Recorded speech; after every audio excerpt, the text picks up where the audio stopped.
Hello and welcome to Giant Mess, a super sloppy sports and entertainment talk show about the New York Giants, the New York Mets, movies, TV, comedy, and a whole lot more. It's hosted by a giant mess. That's me, the Real Cinch Neal Lynch. I'm a plump and furry Irish-Italian-American who graduated from a Catholic high school but isn't Catholic. I went to a college known for producing doctors and lacrosse players, and then I became neither. Instead, I'm a Barbie girl living in a Barbie world. You can leave me a voicemail at 862-248-1986. That's 862-248-1986. Write it down. Subscribe to Giant Mess on YouTube. Go to youtube.com/giantmess or youtube.com/Real Cinch or youtube.com/Neal Lynch, or I don't know. Ask a friend how to find it. Can't be that hard. I optimize the fuck out of my channel. So if you can't find it, I think that's on you, not on me. You can follow me on my official blog. It's neallynch.com. I never update it. Facebook.com/giantmiss. Giant Miss. I bet Giant Miss does better on Facebook than Giant Mess, to be honest. When I worked at Daily Motion back in the day, I get to see like what were the top search terms on the site, and giantess was one of them. And if you're not familiar with the giantess, apparently it's like a super big fetish community, very niche, but very fervent about what they like. And it's just like computer animations, cartoons of women that, Attack of the 50-Foot Woman. Is that a movie? I don't know. But like very, very, very, very large 50-foot humongous women that pick people up, normal sized people, and then pop them in their mouth and eat them and swallow them. And people get off to that. I'm not knocking it. Whatever floats your boat. So I'm assuming Facebook.com/giantmiss probably has more followers and likes than I do with my bullshit show got going on. Real Cinch on Twitter and Instagram. You can subscribe to Giant Mess on Apple Podcasts, Spotify, or wherever you listen to your pods. And on today's episode, we're going to talk about the Giants' extremely disappointing Week 14 loss to the Arizona Cardinals after a very huge win in Week 13 against the Seahawks. Maybe we'll preview the Browns game a little bit. They got flexed to Sunday night, but like I bet NBC Sports is probably regretting it at this point. And then we'll talk about the Mets.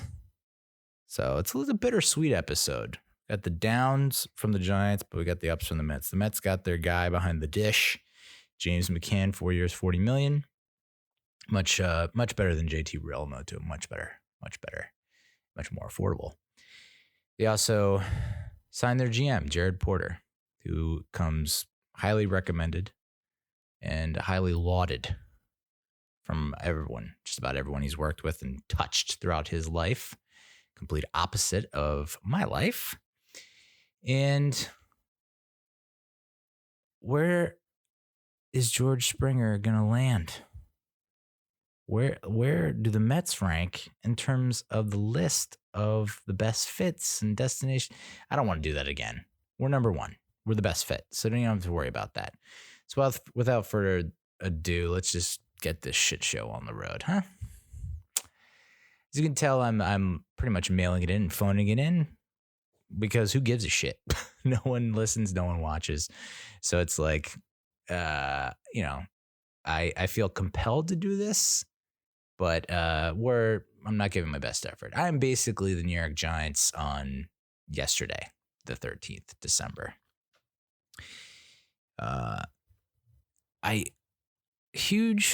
biggest win of the past 4 years. And in the back of my head, you go into Seattle. I had chalked this up as a loss from day one of training camp, from before the draft. I was like, whenever they released the schedule, I said, okay, just put an L next to that one. No one goes into Seattle. No one wins in Seattle's turf. I don't care if they're fans or not. And in the preview, I said, Seahawks are 5-0 at home, undefeated. They can't be beat, especially with a backup quarterback. Colt McCoy, 34 years old, hasn't played a goddamn snap or started a game in fucking like 6 years. And what do? We go in there and we win. We were down 5-0 at half. Such a Seattle Seahawks score. And just kept at it. Ground game got its footing, got its legs underneath it. Wayne Gallman, career high in rushing yards. And you think, wow, if this team can win with Colt McCoy at quarterback, we should definitely be able to win with Daniel Jones back in the mix. And we were high. I was very high after that Seahawks win. I mean, yeah, until we were going to the Super Bowl and we're going to win. It's like you can't not succumb to that feeling as a Giants fan. But yeah, we were due for a letdown. We were due for a letdown, and I was trying to, much like I was trying to not let my negative thoughts get the best of me when we were heading into Cincinnati for what appeared to be a layup against a practice squad quarterback. I was trying to say to myself, are we going to get caught off guard? Are we going to get got in Cincinnati? I think I just punctured my eardrum, pushing my earbud into my ear. But you know what? I would rather be deaf than have to listen to this fucking tinnitus I have going on right now. It's just nonstop. It's ringing. It's just like high-pitched at all times. So if anyone asks, like, why are you such a bitter, grumpy, angry person? It's the tinnitus, amongst other things. I mean, do we even want to talk about this fucking game? Anyway, I had a bad feeling going into it. And, that's just from years and years of experience. To have such a huge win against the Seahawks. A win that was probably the biggest since the win over Dallas on Sunday night, 10-7, when OBJ had that long catch and run. And Janoris Jenkins shut down Des Bryant. And it felt similar to that. Like, okay, this is the new New York Giants. We are now in a spot where our defense has found its groove. It's back in the New York groove.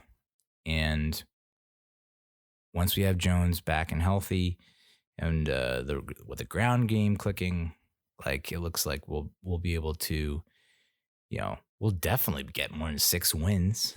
We're running away with this goddamn division. Why even play the rest of the games? Just give us the crown now.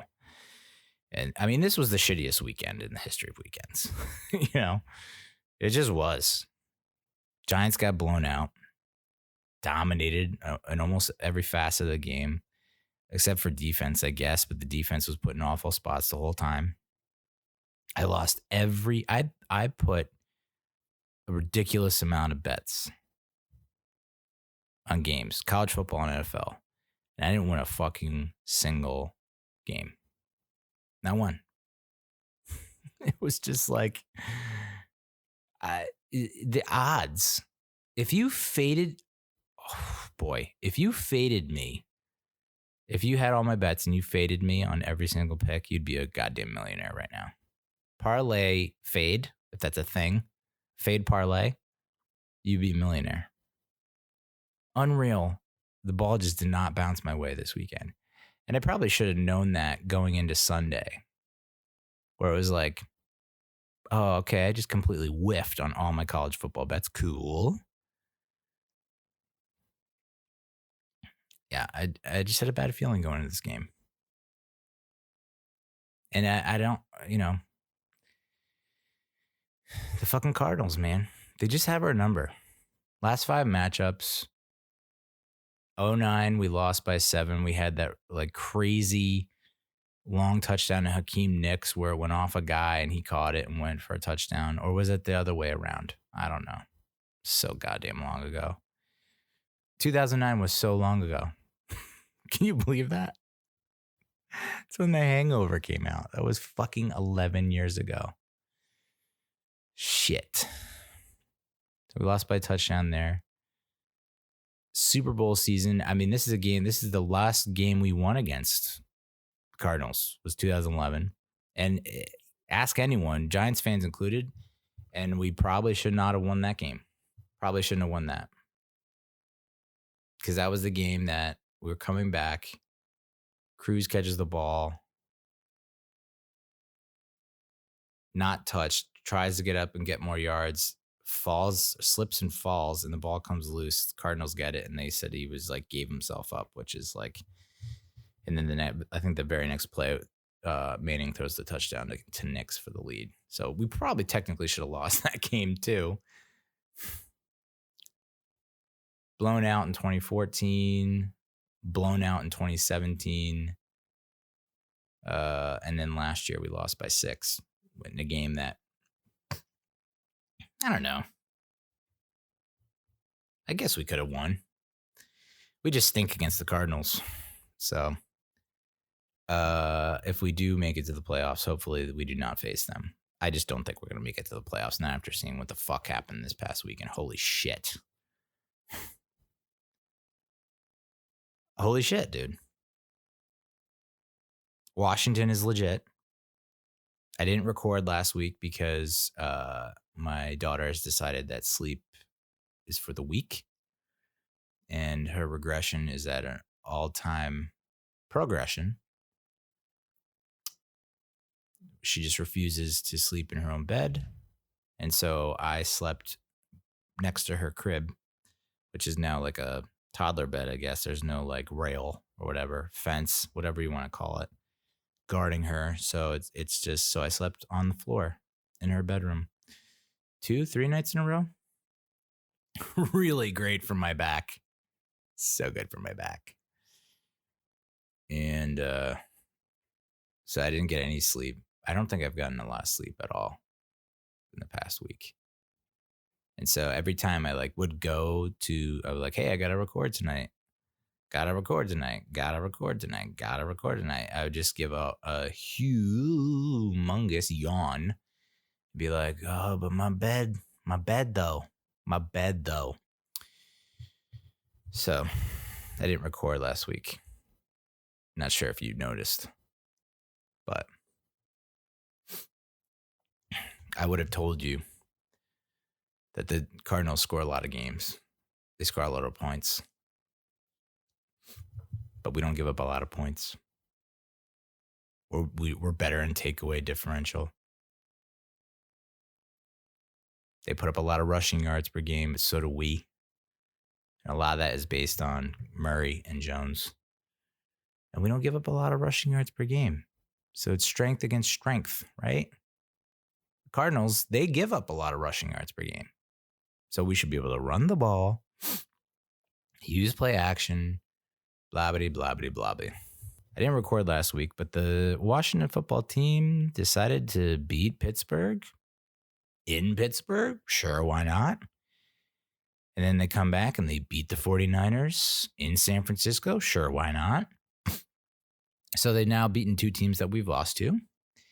And then the Eagles decide to rise from the dead. Throw Jalen Hurts in the starting lineup and beat the motherfucking Saints, who were 10-2 and had the league's best defense. Sure, why not? Cowboys beat the Bengals. Sure, why not? And now we're in second place, and we have to face the Browns, Ravens, and Cowboys. And while everyone has already chalked up a W against the Cowboys in that final week of the season, I'm not so goddamn sure anymore. Because this injury to Daniel Jones, I don't think that's going away. I just don't. I think this is going to be a weekly thing. Yeah, fucking hindsight. I get it. I know what numbers are associated. Great TV show, 2020. I get it.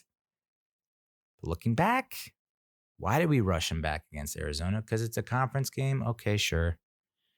But at this point, we need more wins total than we need conference wins. So while conference wins matter, you still need wins overall. And at this point, I'd be shocked if he plays against Cleveland. I'd be shocked.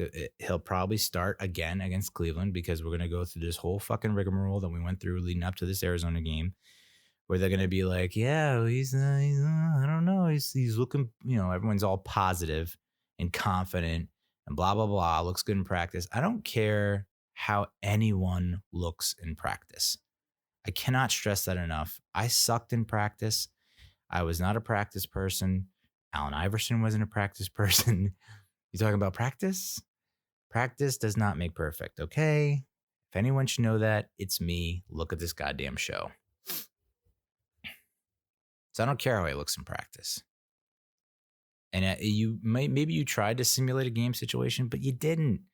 Because if you did, you would have seen that he can't get any kind of mustard on the fucking ball and that he can't scramble to save his life. And he didn't. And what happens? 8 sacks. So I don't understand how you don't put a spy on Kyler Murray. And when you do put a spy on Kyler Murray, you lose him. Is it because he's so small? Maybe. He gets lost behind in that sea of big men and then you just lose him, which you can't. But there was a bunch of times, so many plays where it's like, where the fuck is the spy?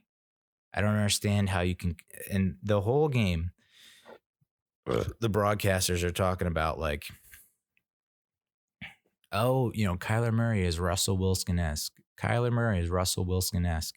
Kyler Murray is Russell Wilson-esque.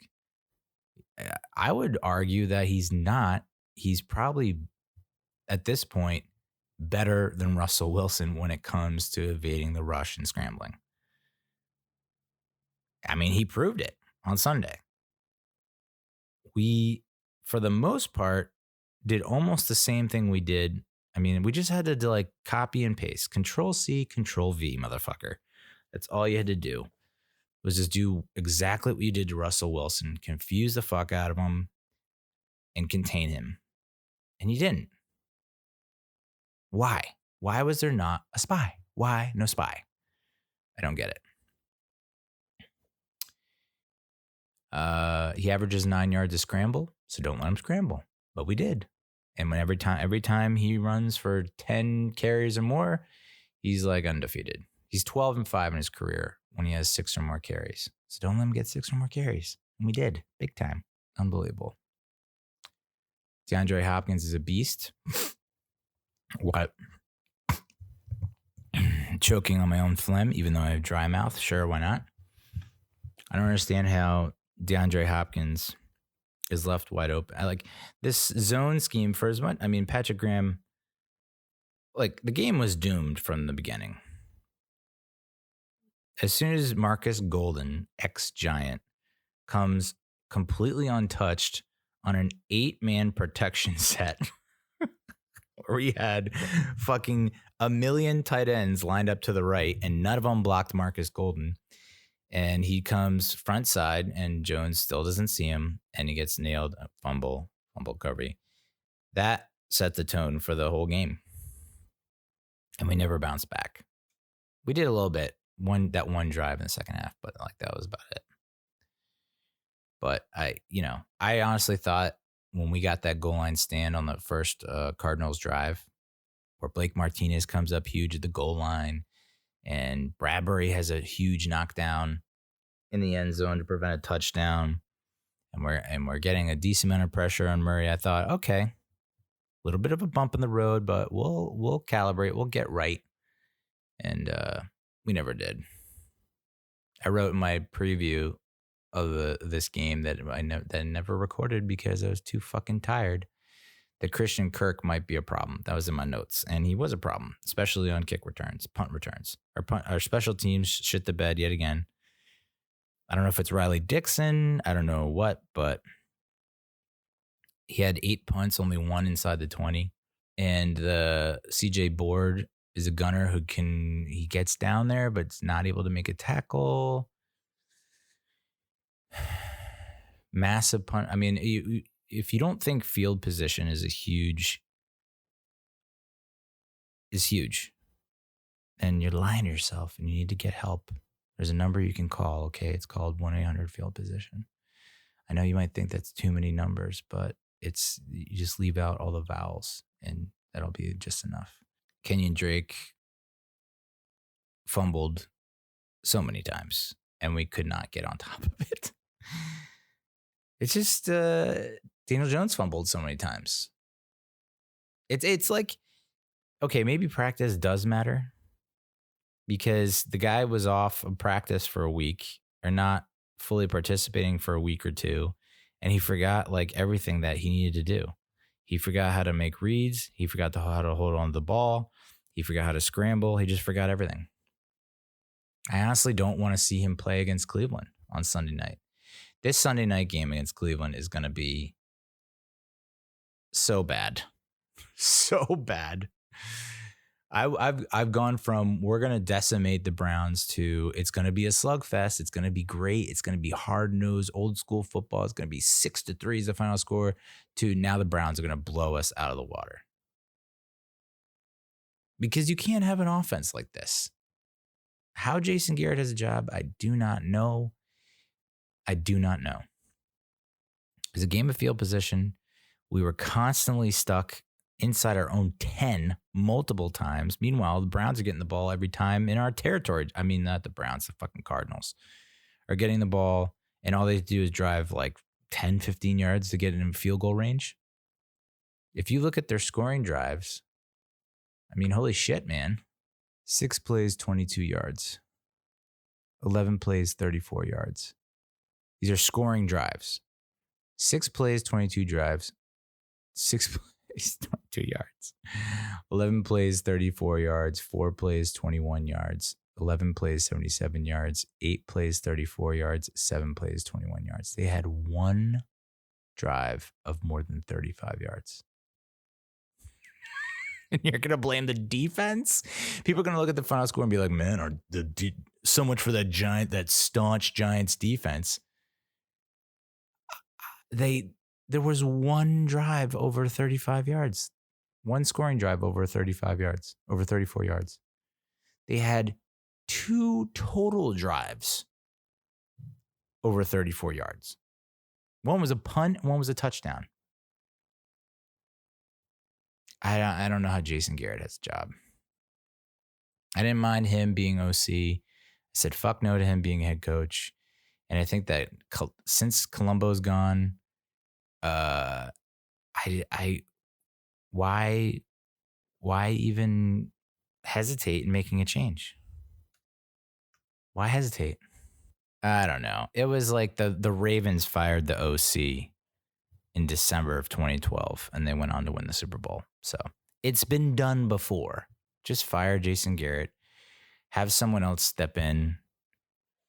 Someone said Skopinski, who I think is the QB coach, or who's the other dude? I don't know.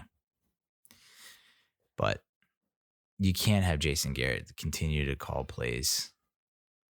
You know, this win streak has masked a lot of flaws, as Bobby Skinner has said from Talking Giants. It's just masked a lot of flaws. You know, the offense did not play that well against the Seahawks. You know, we had a tenacious defense that came up with sack after sack after sack, held the Seahawks in check, forced turnovers, gave the offense the ball in scoring position. And, Garrett had maybe like what? I'd say like 2 good play calls against the Bengals. I don't know that we did a whole lot. And I forget who said this, but it's like the offense, maybe it was just me. I don't know if it's just like I just forgot what I've said, but like the Giants have had offensively, they put drives together but can't score points. It's a lot of field goals. And that's I think that's a lot of that is on the offensive coordinator. Like how the hell did Daniel Jones go from? Someone put it up a stat today that showed like maybe it was Pro Football Reference showed you most passing touchdowns in first 12 games, 12 starts, first 12 games started or something like that. And Mayfield was first, I think, and then Justin Herbert's like 5th. And Daniel Jones is fourth. Has like 20. I mean, how do you go from like 20 plus touchdowns in 12 games to you have like 8 touchdowns now, and there's just no hope for the future. Hey, say hi to everyone. Say hi. This is my last show. What do you think about that? Say hello. Hello. Hi. Hi. Can you say I love you? No, wait. Isn't it past your bedtime? I hear Mama. You hear Mama? Yeah. Yeah, because she wants you to go to bed. Yeah. You should go to bed. Whoa, stupid. I sit there. No, you don't sit there. You're supposed to go to bed. It's bedtime. Yeah. No touch. It's supposed to go to bed. Way past your bedtime. No. You can't come up here. I should not. No. You can't hide from Mama. She's gonna get you.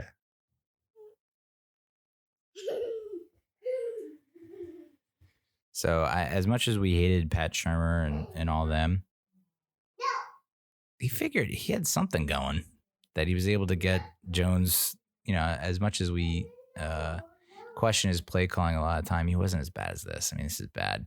You pretty much had the same group of players on offense with many considered to be an upgraded offensive line. We've been heralding the offensive line and their ability to run block and how they're getting better in pass protection. I mean, this was a huge step back for the offensive line, but what was Garrett's game plan going into this?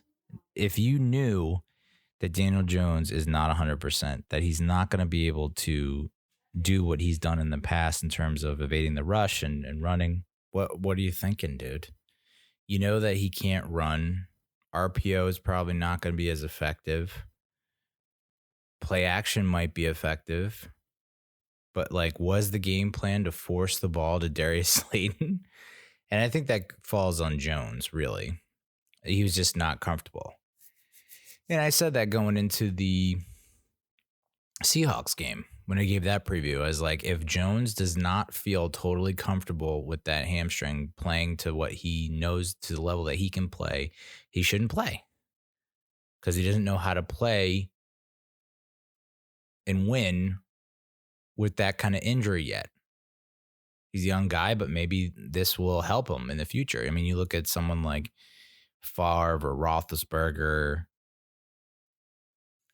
I don't know, Steve DeBerg comes to mind for some reason because these guys have played with serious injuries and their performance has not suffered that much. And I saw someone tweet out, like, if this is a preview of what Daniel Jones will be in 10 years when he can't run anymore, then no thank you. It's like, okay, it's a bit much. I mean, I see what you're saying. You take away his legs and it's like he's not the same quarterback, but you could say the same thing about Lamar Jackson, Kyler Murray, and Russell Wilson. Russell Wilson is in his 9th season. Like, is he now coming to the point where he's not going to be able to scramble and be as mobile and make plays with his legs? I mean, still, I would still prefer 8 good seasons of Daniel Jones. I still think that's still in the cards, but he just wasn't comfortable. And you could tell there were plenty of situations where it's like, why didn't you just take off and run? In the past, you take off, you run, you get the first down, or you get close enough to the first down that we could probably go for it on 4th. Instead, he goes back to his security blanket. His security blanket is Darius Slayton. He gets nervous. He gets anxious. He gets antsy. He doesn't know what to do. He throws it to Darius Slayton. I mean, that's pretty much how it goes. So that's all he did for the first half because he was probably rusty or uncomfortable, nerves, felt he probably didn't feel like the hamstring was all there, even though they did all these fucking tests or whatever. And now we're in a hole. Now we're in a bad spot because it's like I mean, you play him against Cleveland knowing that he's going to give you a similar effort. He's not going to be able to scramble. He's not going to make plays with his legs. And you're going to have to rely on the ground game. Cleveland's going to stack the box. There was a screenshot that I saw on Twitter of there were 9 goddamn Cardinals defenders in the box. I mean, do we not see that? Do we not audible and say, hey, let's have our receivers win one-on-one battles? And in the preview that I never gave, I didn't think that the Cardinals defense was all that formidable. Budda Baker, a strong safety, had been allowing a 111.1 passer rating. So I thought to myself, maybe Evan Engram has a big day. Evan Engram disappeared off the face of the fucking planet. I forgot he was playing until the second half. Patrick Peterson, not the Patrick Peterson that we knew, maybe because he's not on the PEDs. 98.6 passer rating allowed. Dre Kirkpatrick, and Byron Murphy, not exactly shut down guys. They shut us down. Hassan Reddick, 5 sacks total. That's your pass rush. Chandler Jones, who destroyed us last year, has been almost non-existent this year. Marcus Golden has just joined the team, and he has a lot of pressures, but he's not at the same pace he was with us last year. And Reddick had as many sacks in this game as he had all season.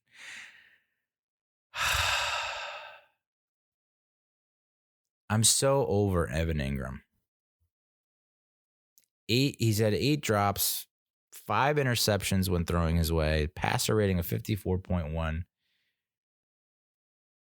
I'm just over him, dude. They don't use him correctly, and when they do try to throw him the ball, it ends up in a turnover. Turn the page. I don't know. You obviously, if you do fire Jason Garrett, and you do want to give Evan Engram a 3rd, 4th, 5th, and 6th chance, which at this point, I don't know. I mean, you do have him under contract for another year, so why not throw another OC at the wall and see if it sticks? But the next OC that comes in has to be like an Evan Engram stan through and through. Like posters of Evan Engram on his bedroom wall, little shrine in the corner, with a little miniature Evan Engram doll with the hair. Like the OC has got to be drooling and chomping at the bit to work with Evan Engram, because so far these motherfuckers don't know how to use him. It's bananas. It's just bananas. And this proves without a shadow of a doubt that, okay, a lot of this falls on Jason Garrett. A portion of this falls on the fact that Daniel Jones is not healthy, not able to do what Daniel Jones normally does. But you got to look around and say to yourself, we don't have a DeAndre Hopkins. Not that we need a DeAndre Hopkins, but you need some form of DeAndre Hopkins. I was watching the Bills-Steelers game on Sunday night. Stephon Diggs, you need a form, somewhat of a Stephon Diggs. Sterling Shepard, where was he? I've written off Golden Tate. Golden Tate is good for one big play per game, and that's it. And we're paying $10 million a year for it. So he's good for every big play is worth about $1 million, I guess. $1 million plays, that's what they should call them. And Slayton is Slayton. I know he's banged up, but it's he's just not, he's a 2. Shepard's a 2. Engram's a 2 or a 3. You don't have a 1. And I understand that a lot of Giants teams that have gone and won have not had 1s. And you look at what Jason Garrett did, and this is what's so funny. It's Jason Garrett turned an offense that included Dak Prescott, Ezekiel Elliott, Amari Cooper, and all these big playmakers into a average offense. And that's all you need to know. I think they need to move on from him as soon as possible, please. I think, and that's what's so crazy. Unless Judge has established some kind of relationship with him, with Garrett, that is more valuable than what the output is on the field in terms of, how to become a head coach, how to be a head coach. He's losing the ball games. He's taking a dramatic. Daniel Jones is taking a huge step backwards. We constantly talk about these fucking weapons we have, and they don't do shit. What is going on? I mean, yeah, kudos to Arizona for just having the right game plan and executing it just about flawlessly. But Giants ran 4 plays in Arizona territory past the 50-yard line, the fewest in the game since Week 16, 2006. And that's like, that is amazing considering we had one of the shittiest years in franchise history in 2017. And we had Eli had one of his worst seasons in 2013. And you have to go back to 2006 for the last time we ran 4 plays in enemy territory. We didn't have a play in their territory until the second half. Hassan Reddick became the first player with 5 or more sacks and 3 or more forced fumbles in a game since Vonnie Holiday in 2002. Cardinals defense had 8 or more sacks in a game for the second time in the last 5 seasons. The last time was against us last year. The Giants are now 5-35 when trailing at halftime since 2017. The most such losses in that span. So, oddly enough, there was still part of me that thought when we were down 13-0 at half, this could be a lot worse. Like when we were only down 6-0, I was like, this could be a lot worse. And then Deion Lewis got fucking karate kicked in the arm and lost the fumble on the kickoff return. And I was like, yeah, it just got worse. It's just one of those days. Don't take it personal. Shout out Monica. Just one of them days. I mean, we got smoked in every possible category. Just smoked. Ugh. I was looking at look at these drives. 14 yards, 7 yards, 12 yards, 3 yards. Now, these aren't plays. These are drives. 14 yards, 7 yards, 12 yards, 3 yards, 22. We had one drive. I mean, you talk about the Arizona offense and how they didn't really do much. Like, our defense was still pretty good. Our offense had one drive of more than 20 yards. That is complete domination. And I really did think when we were down 20-0 and we responded and with that touchdown, I was like, it's 27. We're only down by 2 scores. We get a stop, we score again, we're down by 7. That legitimately went through my mind. Like, Judge got to him at half and was like, step it the fuck up and we're going to come back with a vengeance. And I really did think that, and we did not by any mean, it sucks the Cardinals didn't have Dan Bailey kicking for them, because then they would have had, it would have been, final score would have been 14-7 instead of 26. So, I don't know. It's the Cardinals. It's the Cardinals-Giants game. I mean, shout out to the defense. It was good to see McKinney getting in there, mixing it up and playing smart.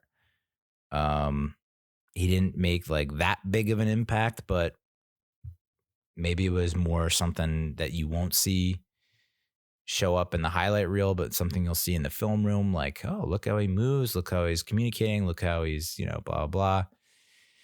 But we're just not going to win this division, and we're not going to win a playoff game with this offense the way it currently is with Jason Garrett running the show.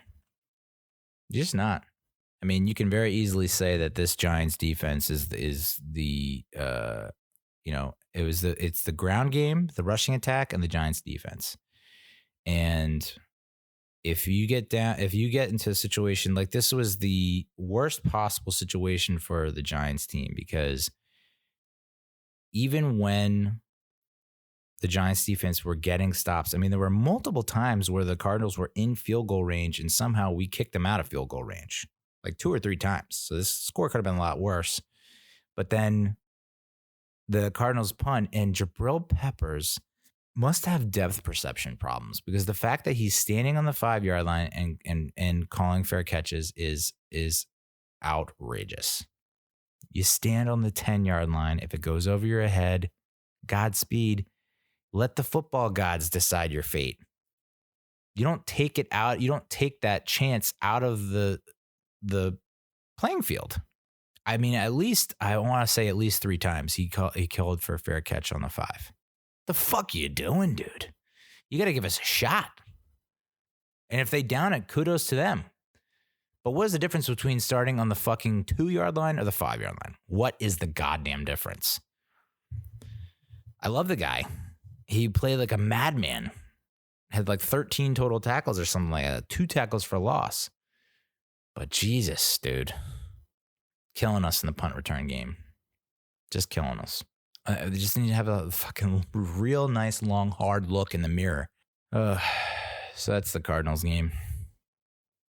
What a kick in the dick. I mean, it's one thing to put up a fight and you know, we lose to like a similar score that we did last year by 6 or by 3, 27-21, 27-24, something like that. That sucks. But I'd feel a lot better about us as a team to have a close, hard-fought battle where we lose on a play here or there than to get just dominated. Although, maybe this is the detox we need. You know, I tweeted out, like, is this game live or is this a repeat of the 49ers game from week 2 or week 3 or whatever it was? And if you remember, after that 49ers game, I had lost all hope. And then we came out and we stuck it to the Rams, who are, I think, currently the NFC West leaders. They're number 1 in the West. And we only lost by 8, and we had a chance to tie it towards the end of the game. So maybe this is a second detox for us. Like every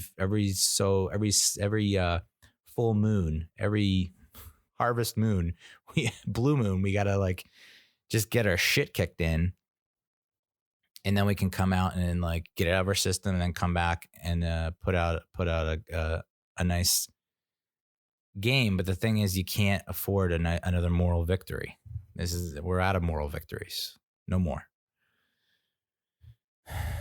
Last 5 matchups with the Browns have pretty much gone in our favor. I mean, we haven't played them that often. I mean, we played them 5 times in the past 50 years. Jesus, 20 years. November 2000, we won 24-3. 2004, we won 27-10.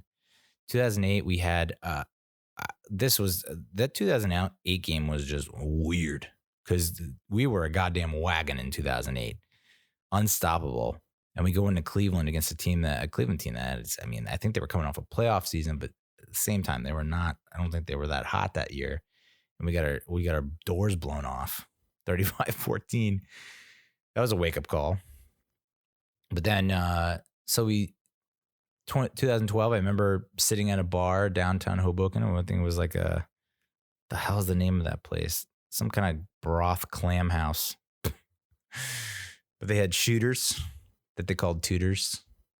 And I remember the Giants and Browns were winning, and it was like touch and go there for about a half, and then the Giants blew it open in the second half, 41-27. And then we won 2016, 27-13, when OBJ and JPP put on a show, and then neither of them were with the team anymore. How about OBJ, by the way, saying that he thought that he would win with the Giants, and he didn't think he would never not be a Giant. He just always thought he was going to be a Giant. He thought he would win with the Giants, and it's like, okay. Yeah, I mean, you know, what do you do with that? You know, I don't know what to tell you. He's electric. I always said he was the LT of wide receivers, but like, you know, LT could not be. But the way that he was not like LT, it's like LT at least, I don't know. There are plenty of instances where LT did not follow the game plan. He just went based off his instincts. and made plays, game-changing plays, and his coaches would be like, that was not in the playbook. What did you do there? And he's like, well, you need to put it in the playbook. OBJ was not doing that. Instead, OBJ was just like doing interviews with Lil Wayne and throwing Eli under the bus. I mean, yes, we know that Eli's not the same quarterback he was when he was fucking 26, dude. 27. Yeah, we get it.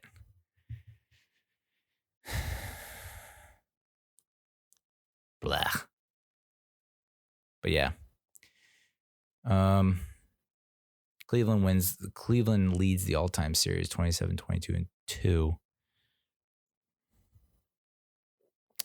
Cleveland is 5-1 at home, but 4-2 on the road. I have a theory about us at home. I just think that MetLife Stadium is cursed. I think it really comes down to that stupid new stadium. I really do. I mean, have we won? Like, what is our home record at MetLife Stadium? I guarantee if you look it up, it's worse than our away record. I'd love to know our home record. Can I get some splits or something, dude? Splits? No? All right. I'll have to look it up, but I'm pretty sure if you were to look it up, you'd see that we are not. I mean, the stadium opened in 2010.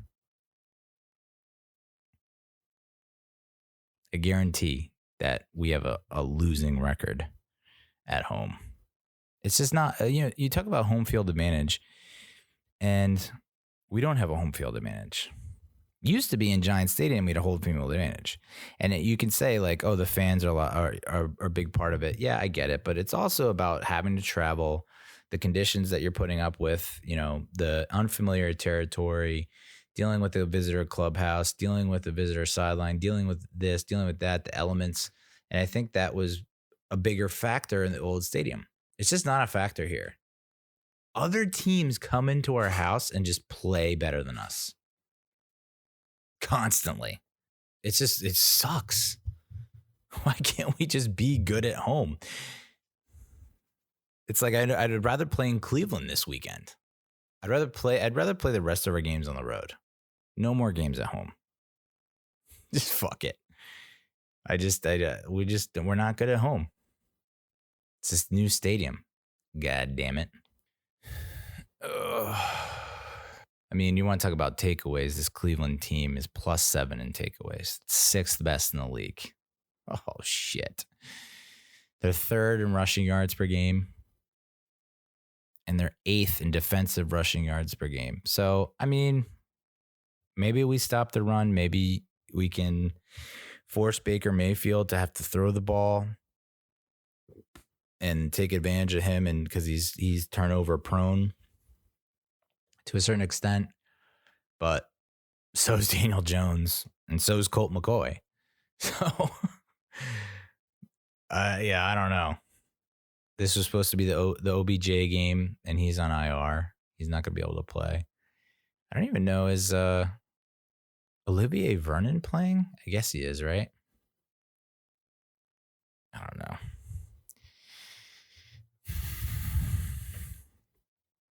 All I know is NBC is regretting that they flexed this game, because this is not going to be pretty, and it's not going to be good.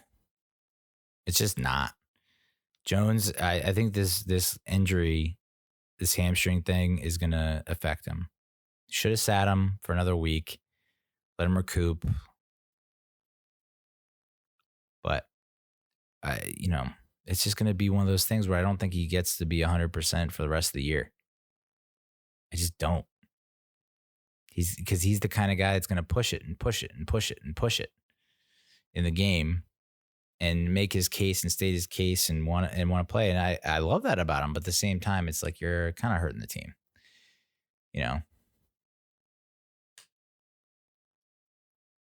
Let's take our chances with Colt McCoy. That said, we're fucked. Yeah, I'm pretty sure. the Washington football team has a clear path to the playoffs. If I had to bet. 72% chance of winning the NFC East. Giants have a 17% chance, followed by the Eagles at 10%, the Cowboys at 2%. So that's how it is. It's amazing how things change. It's just crazy in the span of a week how it's all gone down the shitter. I mean, Washington gets the Seahawks at home. That could be a win. Panthers at home. That could be a win. And the Eagles away. That could be a win. I mean, you're looking at, what are they, 6-7 now? Yeah, you're looking at 9-7. And then they win the East. I mean, you got to hope the Seahawks beat them. And then the Eagles. I mean, you have to hope that they lose like 2 of their next 3, which they won't. So I don't know. Kudos to Washington. I mean, they kind of should have beat us twice. The first game they decided to go for 2, and they should have won for 1. And they could have gone in overtime because they had all the momentum, even though Joe Judge doesn't believe in momentum. They could have won that game. They could have won the second game. So, and if Washington doesn't win the division, I don't know, the Eagles? What do the Eagles got left? Cardinals, Cowboys, Washington. So, who knows how they come out? I mean, they just beat the goddamn Saints at home. So, it's at Arizona, so maybe they do lose that. And then they drop to 9, and then we'll be all right. But if they win out, they're 7-8-1. If we go 8-8, we beat them. But if we go 7-9, we get edged out. And then the Cowboys have Niners, Eagles, and then Giants. Home, away. Who knows what the hell the fucking Niners... I mean, how did we lose to the Niners, dude? What are the Niners? Like, what? They're the most confusing team in the NFL, for sure. All their backups blow us out. They go take on the Rams and win against the Rams, one of the top 3 teams in the NFC. What? So confusing. I don't know. I was a lot more excited about the end of this season before this week, but after seeing that display, I'm just like, we could have the best defense in the world. We could have the 2000 Ravens defense, and we're just not. 85 Bears defense, we're just not gonna. You need some semblance of an offense that can keep your defense off the field. I honestly would just fire Garrett. Just fire Garrett and see what you got in terms of like the other dudes on staff. See what, put out a suggestion box from the players. Be like, what plays do you like? What plays should we run? Submit your comments below. So, that's the Giants. It's amazing what a difference a week makes. I mean, if we win the Browns game, great. I mean, we have to. I feel like there was talks that we would 6 wins could do it. No, it's got to be. I don't even think 7 wins does it. It feels like you got to win out with the way the fucking NFC East is playing. There was some stat that no division has played better over the past 3 weeks, 2 weeks, 2 or 3 weeks. It's like the best division in football. Of course. So we probably have to win out. 7-9 is not going to get it done. Not the way Washington's playing. Not the way that Philly played on Sunday. Like what? I mean, I guess you could say that the Saints, because they have clinched a playoff berth, or maybe coasted a little bit, and maybe took Philly for granted coming in, knowing that they were banged up, decimated by injuries, new starting quarterback. And even with more injuries in that game, Philly was able to pull it out. I don't know. I mean, Ravens are beating I'm watching Monday Night Football. The Ravens are beating the Browns 21-14 at this point. So I don't know. I don't know what to think of either of these teams. I really don't. I mean, the Ravens, who were ravaged by COVID, took it to the Steelers pretty hard and almost pulled it out. And then they laid the smack down on the Cowboys. But then the Cowboys, stuck it to the Bengals, who gave us a tough time. The Giants are weird. The Giants are just so weird. But I don't know, maybe they get their shit together. But all I know is prime time is not prime time for the New York Giants. It has never been kind to us. So I think if we lose the Browns, you can pretty much enjoy your holidays, not have to worry about Giants football after that. So I don't know. I guess let's talk Mets. What an eventful Saturday. So we were all in pins and needles for the whole work week. On Friday, I'm just sitting there expecting all this stuff to come through, all these things to happen. Steve Cohen just trolling the hell out of us on Twitter. I have good news and bad news. I lost 2 pounds and I haven't signed anyone. It's okay. But then Saturday was busy. There was reports, towards the end of the week that we were close to signing McCann. And then all of a sudden the Angels made a last minute push that were they even in the discussion for a little bit there? I don't know. I didn't think they were, but then all of a sudden they were a serious contender. But luckily we got McCann, 4 years, $40 million, which still feels like a lot, but you consider that we paid Wilson Ramos $10 million a year, and he didn't really come anywhere close to the offensive numbers that McCann is putting up, plus the type of defense that McCann has been putting forth the past couple of years. I think it's a steal, and you don't have to be saddled or riddled with JT Realmuto's asking price, which was 10 years, $200 million or something like that. So it's the right move. And if you look at the comparison, I think SNY tweeted out a comparison, but I also saw a comparison in Baseball Reference. Let me see if I can pull that shit up. But you look at the numbers, and the numbers are pretty similar. I think Realmuto had better power numbers, but primary catchers with positive defensive WAR since 2019, sorted by most offensive WAR in that span. So a little bit of this and a little bit of that. A little bit of the bat, a little bit of the glove. Number one is JT Realmuto. 4.9 offensive WAR, 1.8 defensive WAR in 192 games.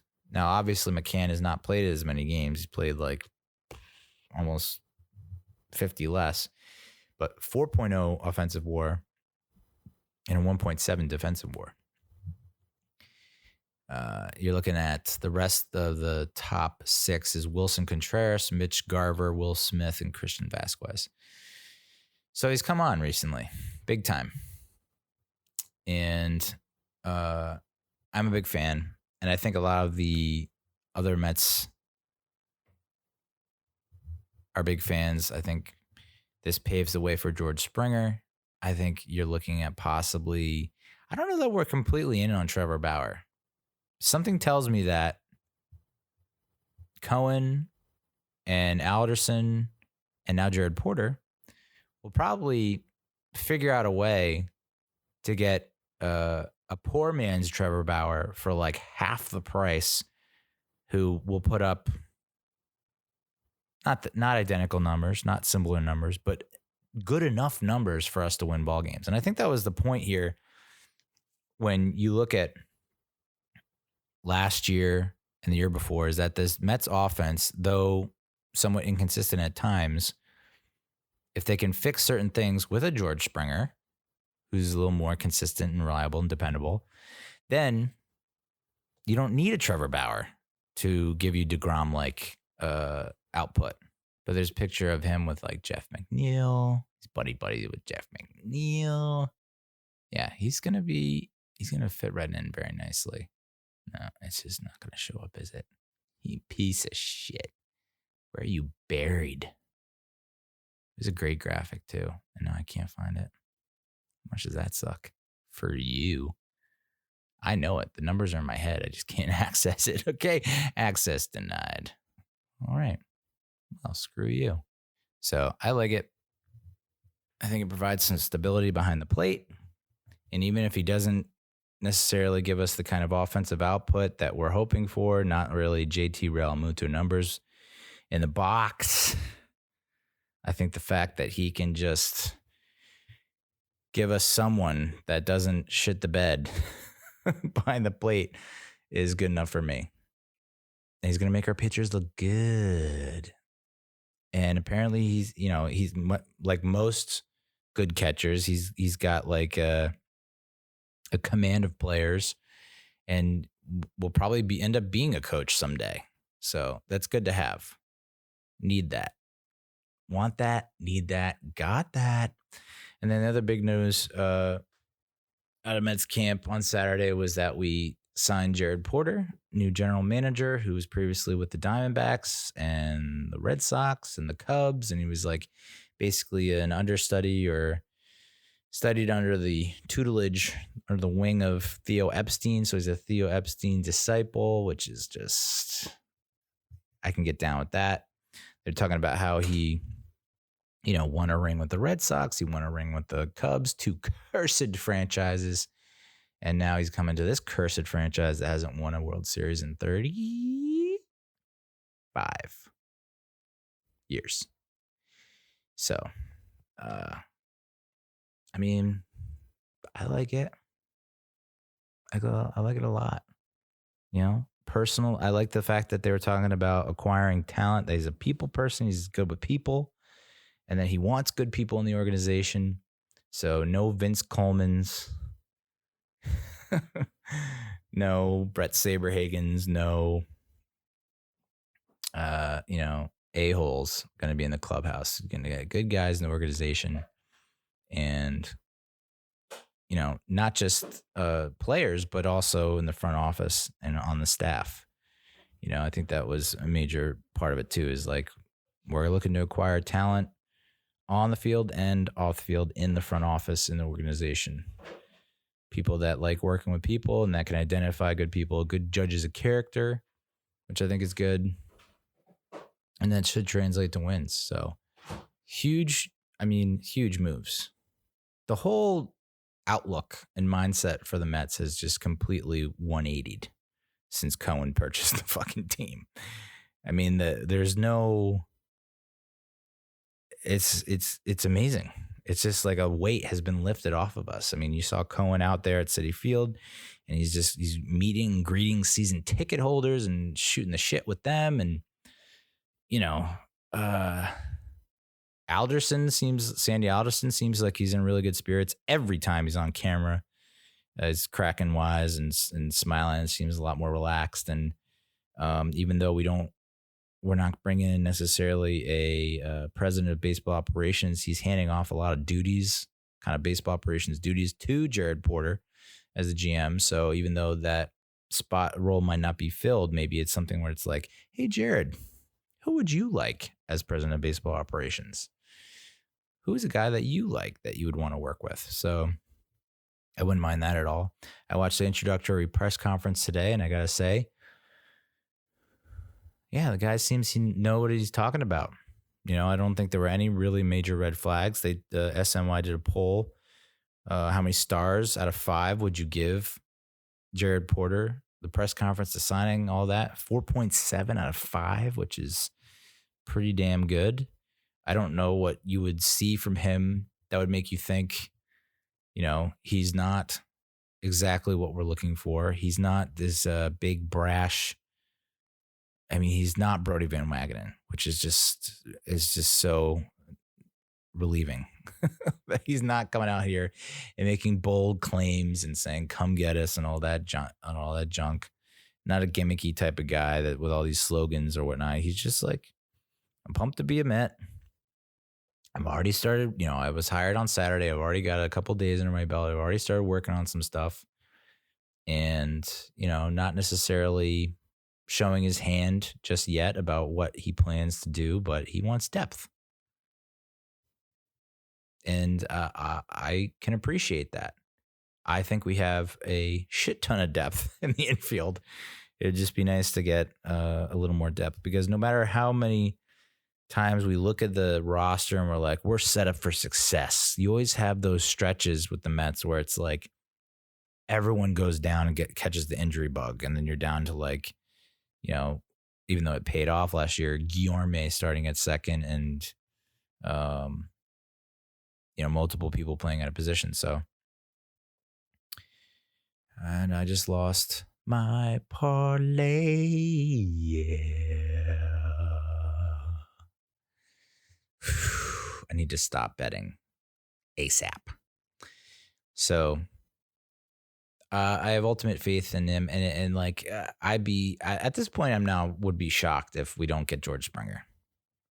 I don't see it how it won't come to pass, because MLB.com, like I mentioned in the intro, 30-team countdown list for Springer. They kind of organize it into tiers, like people that already have their center fielder, people that are non-contenders, people that don't have the money, teams that don't have this, teams that have this, teams of this.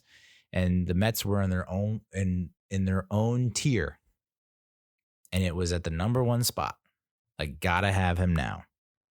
So I feel like that's the next chip to fall. And then maybe we get Bauer, maybe we don't.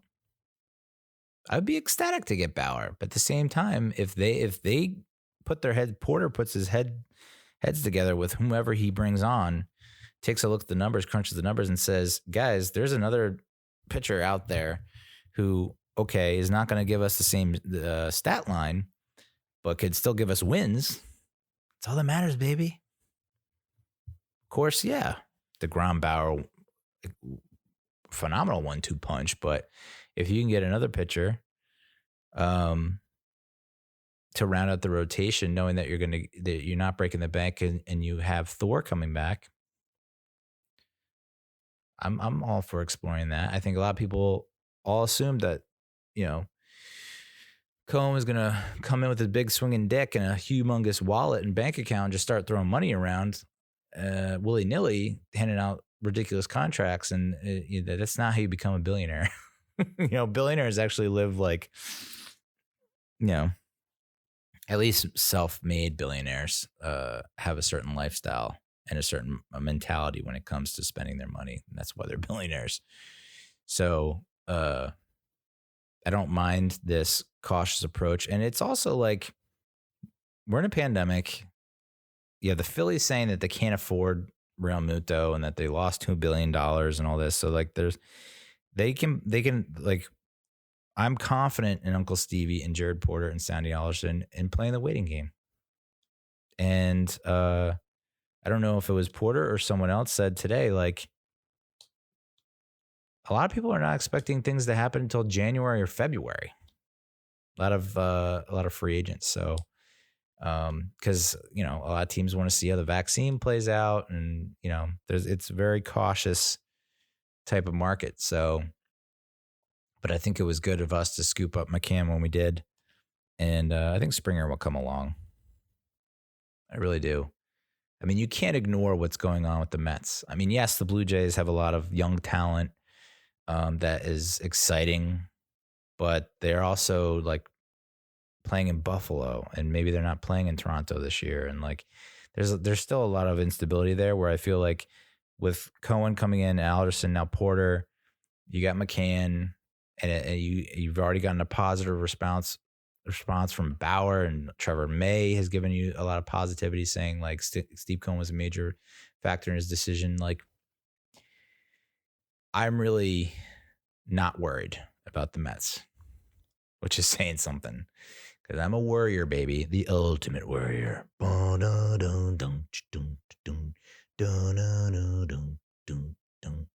So Cohen's claim about winning a World Series, in the next 3 to 5 years is very realistic in my mind, because he's got a sensible head on his shoulders. He's now got a sensible GM. They've got Sandy Alderson, who I trust his judgments along the line. It just feels good to have such quality leadership in the front office, where there's just no second guessing. There's no questioning. It's like, trust the process. I just trust everything that they're doing. It's just nice for once. We're not going to go out and sign some fucking over the hill name player to sell jerseys. It's just not a new regime move. All that stuff that we would worry about in the past about, trading the top prospects for garbage contracts, or, it's just not going to happen anymore. I feel so good about the Mets in our place. Like, should the Mets look to acquire Josh Hader is a question that I saw in a potential trade.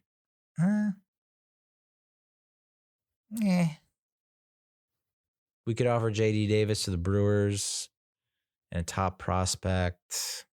I mean, we now have Lugo, Diaz, Betances, Familia, Brock. We got a pretty deep bullpen, but of course Porter was saying we're always for more depth. So, and he definitely mentioned that pitching, he wants to get some more depth in the rotation. He wants to get some more depth in the bullpen. So maybe we do want some more arms, and we do have infielders that are expendable, quality infielders. Milwaukee can afford to give up Hader because they do have a pretty deep bullpen as it is. He led the National League in saves last year with 13 in a shortened season. Stats are in a bit of decline. You want to talk about 5 Mets that should be in the Hall of Fame? Because I do. We'll finish up the show like that, even though it was already a pretty positive end to the show. 5 Mets who should be in the Hall of Fame. Number 1, Keith Hernandez. I mean, is there any questions? Career WAR was 60.3, 296 career average, 162 ding-dongs, 426 two-baggers, and of course, a record 11 Golden Glove Awards over 17 seasons. I don't know where I saw this, but like, should we be allowing more players into the Major League Baseball Hall of Fame? Yeah, I think so. Like, do you recognize their name? Then they're famous. Does a casual baseball fan know who they are? Then they're famous. They belong in the Major League Baseball Hall of Fame. Number 2, Carlos Beltran, career WAR of 70.1. He'll appear on the ballot for the first time in the class of 23. He hit 279 with 435 home runs, 312 stolen bases. Arguably the most fruitful free agent contract in franchise history. I believe this is from MLB.com and Anthony DiComo. He won the AL Rookie of the Year, the Royals, 9 All-Star appearances, and got a World Series ring with the Astros in 2017. And that, my friends, is why he's not the Mets manager, because of that freaking Astros team. Hope it was worth it, Los. Number 3 is David Cone, one of my favorite Mets pitchers of all time, David Cone, who just like, I don't know what happened, but he wants nothing to do with the Mets anymore. He's now like, him and Leiter are like Yankees broadcasters. It's like, what do you do? What are you guys doing? Cone has a career WAR of 61.6. He has more career WAR than Don Drysdale, Jim Bunning, Whitey Ford, and Sandy Koufax, who are all Hall of Famers. His only year on the ballot in 2009, he didn't get it. He's eclipsed the career ERA plus of Warren Spahn and Burt Blyleven. His career, and this is where it gets stupid, because this is where I shudder at the thought of Jacob deGrom not making it to the Hall of Fame because of his record, his win-loss record. Cohen's win-loss record, 194 and 126. I mean, it's just bad luck. The ball doesn't bounce your way. You should not be measured on wins and losses, dude. You just shouldn't. Number 4 is David Wright. Career WAR 49.2, which is team's all-time leader in hits, doubles, walks, runs, RBIs, and more. 4th captain in franchise history. Made 7 All-Star teams. Slash line of 311, 394, 534 with 116 home runs and 86 stolen bases from 05 to 08. And he won't be eligible until 2024. I would not be surprised if he doesn't make it into the Hall of Fame, which sucks. If he had so say he did not get injured and just played like average third base from 09 to 18. Just put up average numbers. Like 1 WAR each year for that time. He'd be a shoo-in, but he just missed so many games and so much time due to injury. Fuck. It's crazy that he's the franchise leader offensively. And he's just, I don't know. I don't think he's going to make it. I mean, I love it, but I just don't know. Number 5 is Dwight Gooden. Here's another one that's like, if he didn't fuck up his life with drugs, he probably would have been, a no doubt Hall of Famer. Doc Gooden, career WAR 48.2. From 84 to 86, he ranked among the most spectacular runs in franchise history. And All-Star each of those seasons, Rookie of the Year, Cy Young, 2.28 ERA and a 155 ERA plus over those years. He only lasted 1 year on the Hall of Fame ballot, earning 3.3% of the vote. Because these old fart, stuck up, very clenched butt cheek baseball writers. So, not good and what could have been, you know what I mean? He just laid off the drogas. Honorable mention was Darryl Strawberry with a career WAR of 42.2. He's another one that's like, and I don't know if I can find it here, but he's 8-time All-Star, Rookie of the Year in 83, finished the Mets all-time home run leader. Let's see if I can find the quote from him. Straw man. He was, I think I liked him more than I did like Hernandez at the time. As a kid, but as an adult, you look back at Hernandez and you're like, that guy. Whew.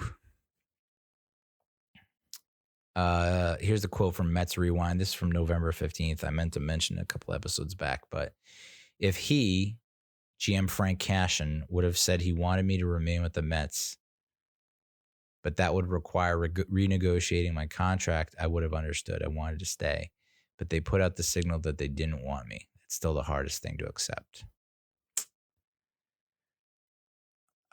I'm telling you, players that find success, and I know this sounds like douchey and cocky and just elitist, but players that most players, the vast majority of players, almost all players that find a great deal of success in the New York sports scene, New York professional sports with a team, and that have, either won a championship or have come close to winning a championship, are more willing to stay with that team than they lead on. And for whatever reason, the organizations don't engage them and want them to stay. Specifically the Mets. Why didn't we hold on to David Cohen and Doc Gooden and Strawberry, dude. Love that guy. Absolutely love him. And I should have been a lifelong Met. It just, it pains me because you keep hearing these quotes from we talked about Damon Harrison, And we just talked about OBJ in this episode. And then we talked about Strawberry. And it's like, you keep hearing like, oh, well, I regretted that I didn't stay. I regretted that I didn't stay. I regretted that I didn't stay. So yeah, part of it's on the player for not like realizing how good they had it or whatever. But part of it's on the organization, the front office, not want to put up with the player anymore. So, with age comes wisdom. I get it. And they're probably not in that same headspace back then in their 20s or early 30s when they think they're the cat's pajamas. But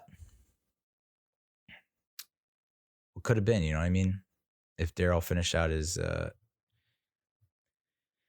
career with the Mets. All right, that's the show. It's a lackluster effort. I get it. I need to be more hyped about the Metros, and I am. But the Giants really took a wad on my fucking sales this week. I mean, to come out, biggest home game you've had in a very long time, and to put out that kind of dookie on television is mind-blowing. That a Joe Judge team at this point in the season who has seemingly gotten over a lot of the bugaboos that were tripping them up and not collapsing and not caving in and not giving in and coming out on the right side of the scoreboard to show up and put out that kind of effort is just like, what the fuck? Which leads me to believe, I mean, you can only imagine what would have happened if Jones was healthy, right? It would have been a lot closer game, I get it. But still, Jason Garrett, what are you doing? What are you doing? What the fuck? Throw the ball deep. The one drive where we threw it deep to Golden Tate, touchdown. Throw the ball deep. Jones has shown that he can throw the ball deep. He has one of the better quarterback ratings when throwing deep. Throw the ball over 15 or 20 yards. Almost every play. Just do it. Just shits and gigs. Do it. And right now the Ravens are starting to run it up on the Browns. I think it's now 34-20 in the third. I took the under. What an idiot. So, I don't know. I could see the Giants going 5-11. I cannot see them going 8-8. What a difference. Riding high. I mean, Sunday morning, riding high. Being like, all right, Jones has miraculously made it back. Blake Martinez is going to play and start. We got pretty much all our guys. Darnay Holmes has got the knee injury. That sucks. But, it just felt like home game, December, home stretch, facing a team that is somewhat similar in a lot of ways to the Seahawks that we just beat. And then coming away with that kind of loss. Oh. Let's go Mets. Okay? And maybe we do shake it off. Maybe we put on some Taylor Swift. The Giants do. And turn it around. Get a little uptown funk going. But I don't know. It's not looking good. I don't know. Maybe there's a Judge and Garrett sit down and don't sleep. Pop some pills and don't sleep. And really get, do some ayahuasca, whatever it is. Whatever is going to open your LSD, whatever is going to open your mind and bear all to each other and just get naked in the woods by a fire or something. And go on a vision quest and really just figure out what the fuck is up Garrett's ass that he's playing so conservatively. There's no room to play conservative. Let her go. Let Daniel Jones fly. If Daniel Jones truly loves you, he will return. But you got to let him fly. He's a peacock, Captain. Let him fly. All right, that's the show. Jesus Christ. If you made it to this point in the show, you deserve a medal. Thanks for listening, and we'll talk to you next week. Adios, muchachos.